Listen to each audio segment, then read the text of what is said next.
Hello everyone, कैसे हैं आप सब। आई होप आप सब बढ़िया होंगे। So welcome and welcome back to my channel which is decent Jatni vlogs. जो किसे की न मन रे वो जाट हो शहर, जो जाट की न मन रे वो हो जाटनी।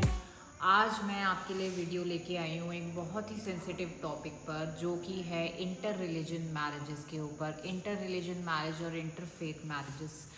तो what do you think about inter religion और इंटर फेथ मैरिज। तो मैं आपका पर्सपेक्टिव जानना चाहती हूँ आपसे, और फिर उसके बाद मैं अपना पॉइंट ऑफ व्यू रखूँगी आप लोगों के सामने कि मैं क्या सोचती हूँ उसके बारे में। मतलब मैं उस चीज़ को सपोर्ट करती हूँ या नहीं करती हूँ। तो पहले उससे पहले मैं जानना चाहती हूँ कि आप लोग इस चीज़ को सपोर्ट करते हो या नहीं करते हो। लास्ट मैं जब मैंने इंटरकास्ट के लिए आपको डाला था, वो अपना व्लॉग डाला था, तो उसमें मुझे इतना कुछ खास रिस्पांस मिला नहीं था। खास रिस्पांस इन द सेंस कि मुझे बहुत नेगेटिव कमेंट्स उसमें जानने को मिले थे।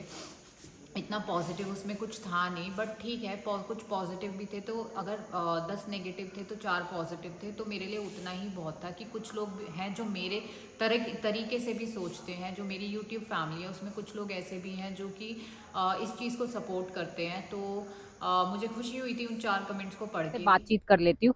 जो टॉपिक मैंने इस समय आपसे बोला था, जो टॉपिक छेड़ा था, वो था इंटर रिलीजन मैरिजेस के बारे में। मैं पूछ रही थी आप लोगों से कि इंटर रिलीजन मैरिजेस के बारे में आपका क्या है, इंटरफेथ मैरिजेस के बारे में आपका क्या पर्सपेक्टिव है उसको देखने के लिए। तो मैंने एक पोस्ट भी डाली थी, तो उसको मतलब उससे रिलेटेड ही डाली थी कि आप लोग इसको सही मानते हो या गलत मानते हो। मैं अगर अपने अकॉर्डिंग बताऊं तो भारत जो है एक डाइवर्सिफिकेशन है, कि मतलब इतने सारे कल्चर है यहाँ पर, इतना डाइवर्सिफिकेशन है, अलग अलग रिचुअल्स है, अलग अलग हमारे जो कल्चर है। तो उसके अकॉर्डिंग मुझे जो ये लगता है कि इंटर रिलीजन मैरिज हो गई, इंटर कास्ट मैरिज हो गई, इन टोटैलिटी इंटरफेथ मैरिजेस जो हो गई ना, तो वो मुझे कहीं भी गलत नहीं लगती। मतलब एक जगह अगर मैं अपना पॉइंट ऑफ व्यू बताऊं तो मैं इस चीज़ को गलत नहीं मानती, क्योंकि जब भी हम किसी से अट्रैक्ट होते हैं या हमारा कुछ भी होता है, तो हम वो कास्ट देखकर या फिर रिलीजन देखकर नहीं होते, एक ह्यूमन बीइंग के नेचर को देखकर होते हैं या एक ह्यूमन बीइंग को देख के होते हैं।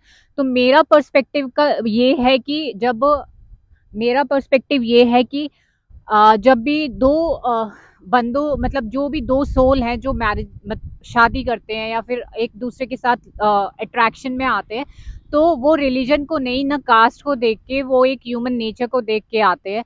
और दो लोगों की शादी होती है, ना कि कास्ट की शादी होती है, ना रिलीजन की शादी होती है। तो मेरा मानना ये है। और अगर ये चीज़ें इतनी ही गलत होती तो हमारे कॉन्स्टिट्यूशन में स्पेशल मैरिज एक्ट 1954 क्यों होता। अगर तो फिर तो हमारे भारत के जो संविधान है उसमें भी ये सारी चीज़ें नहीं मेंशन होती। तो मेरा माना कि कानून इसके लिए ये इलीगल होती चीज़ें, अगर इतनी ही ये चीज़ें गलत होती। तो मेरे अकॉर्डिंग तो ये चीज़ें बिल्कुल भी गलत नहीं है। तो मैं आपका पॉइंट ऑफ व्यू उस वे में जानना चाहती हूँ। मतलब इस चीज़ को आप ऑफेंड मत होना इन चीज़ों को लेके कि ये क्या बोल रही है, जाट होके ये बोल रही है, रिलीजन के लिए बोल रही है, कास्ट के लिए बोल रही है।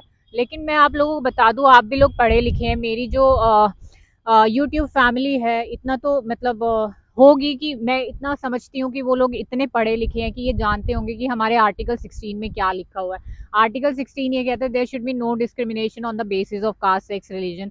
तो मैं इतना सब कुछ, मतलब मैं उस बेसिस पर ये सारी चीज़ें बोल रही हूँ, एक ह्यूमन बीइंग होने के नाते भी ये चीज़ें बोल रही हूँ कि जो शादी होती है, इंटर कास्ट हो गई, इंटर रिलीजन हो गई, वो मायने नहीं रखती। मायने रखता है आदमी का नेचर, दो लोगों की खुशियाँ, दो लोगों का साथ। तो बस मेरा मानना यही है। आप लोगों का क्या मानना है, ज़रूर इस बारे में, इस मुद्दे पे बताएं। और भड़कने से मतलब भड़कना मत, लेकिन बस अपना पॉइंट ऑफ व्यू बताना। अगर मैं गलत हूँ तो गलत बताना, सही हूँ तो सही बताना, लेकिन मेरे हिसाब से मैं बिल्कुल अपना पॉइंट ऑफ व्यू रखूँ तो मैं बिल्कुल मानूंगी कि मैं सही हूँ। एज एन इंडिविजुअल मेरा पॉइंट ऑफ व्यू बहुत स्ट्रांग है, फर्म है, इंटर कास्ट को लेकर भी, इंटर रिलीजन को भी लेकर।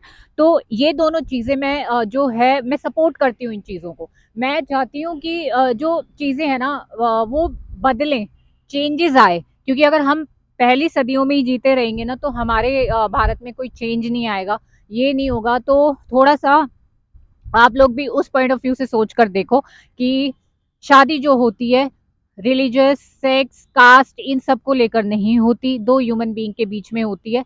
तो मुद्दा वही होता है कि उसका नेचर कैसा है।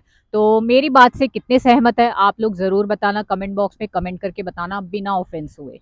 तो चलिए अब बस यहाँ मैंने रील भी बना ली है, आप लोगों से बात भी कर ली है, क्योंकि इससे अच्छा स्पॉट मुझे और कोई दिख नहीं रहा था। रास्ते में चलते हुए मिल गया तो मैं खड़े होके मैंने सोचा आप लोगों से मैं बात कर लूँ। और बहुत दिन हो गए थे किसी मुद्दे पर बात नहीं हुई थी, तो आज मैं ये मुद्दा लेके आई हूँ, पहले इंटरकास्ट का अब इंटर रिलीजन का। तो अब कुछ लोग हैं हो सकते हैं बोलेंगे कि ये इलॉजिकल लेके आती है, शायद डिप्रेशन में ही है। आप लोग कुछ भी सोचिए, मुझे उससे फर्क नहीं पड़ता। मेरी यूट्यूब फैम जो है, जो मुझे सपोर्ट करती है, मैं उन लोगों से पूछ रही हूँ और उन लोगों का पॉइंट ऑफ व्यू जानना चाहती हूँ। तो चलिए हो गया मेरा, अभी ये सारी चीजें मैंने आपसे पूछ ली है। अब आप लोगों की बारी है, आप लोग कमेंट बॉक्स में कमेंट करके बताना है कि मैं कितनी सही हूँ और कितनी गलत हूँ, आप क्या सोचते हैं। चलिए, आई होप आपको मेरी ये वीडियो पसंद आई होगी और जो मैं इसमें समझाना चाह रही हूँ वो आपको समझ आया होगा, ऑफेंस ना हो के इस चीज़ को पॉजिटिव वे में लिया होगा। तो चलिए ब्लॉग को मैं यहीं पर एंड करती हूँ। Till then do like, share and comment, bell icon के बटन को भी प्रेस कर लिया करो सो दैट आपको टाइमली नोटिफिकेशन मिलती रहे। धन्यवाद।